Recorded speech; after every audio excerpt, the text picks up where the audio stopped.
Le chien défenestré.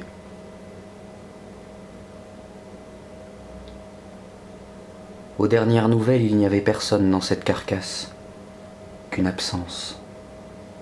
Peu de choses et pas de cause, ni conséquence. Il y a une rue où j'habite depuis peu, c'est une situation enviable.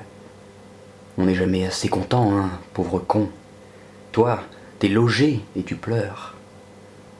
D'ailleurs, tout ce qui peut manger et jouir d'une sorte de liberté sous caution, mais enfin, ça y ressemble. Tout ça se doit de sourire, par décence. En tout cas, pour ce que j'en sais, une majorité de passants de ma rue ont fière allure. On dirait qu'ils savent où ils vont. Ils sont là avec leur conjoint, leur animal domestique et leur formulaire administratif, et ils sont contents. La vie, c'est fait pour se vivre, par décence. Mais aux dernières nouvelles, je n'ai vu personne dans cette carcasse, qu'une absence. Peu de choses et pas de cause, ni conséquence. On dirait des filins d'ombre qui s'entremêlent et puis qui brûlent. Et comme tout grince et se déforme, viennent les masses. Ça hurle et ça se propulse et se brise en choc sourd. Et dans la nuit qui vient de tomber, on a défenestré son chien et plus de maman et plus de présence autour. On mange sa terreur comme du pain et on lèche les miettes.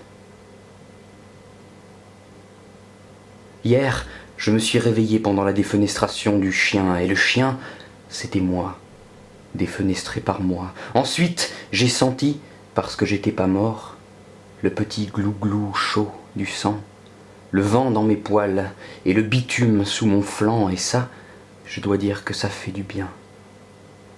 C'est les choses qui se palpent, qui vibrent.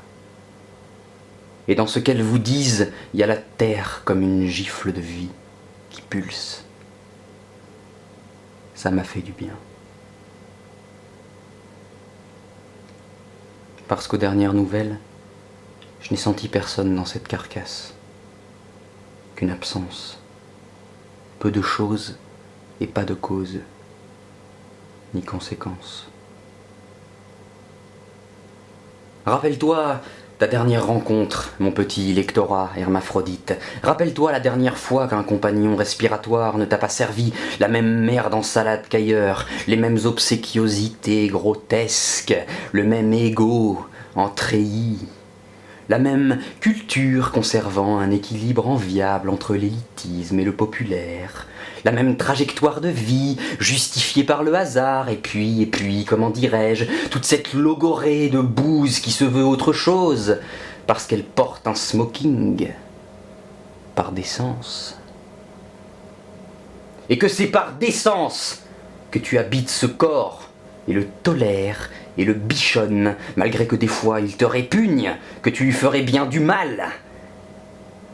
Et que si tu mettais tes petites lunettes pour voir mieux, ça serait pas très beau à voir, comme tu pars en sucette, dans l'abîme.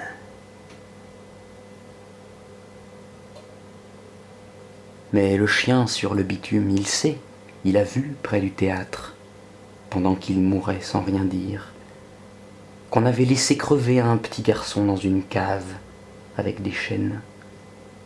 Et quand il était mort, fantôme, on lui avait remis la chaîne encore. Et que c'est pour ça qu'il l'avait défenestré. On ne va pas se tuer soi-même, puisqu'on est déjà mort. On prend ce qui vient. Alors, le chien pardonne.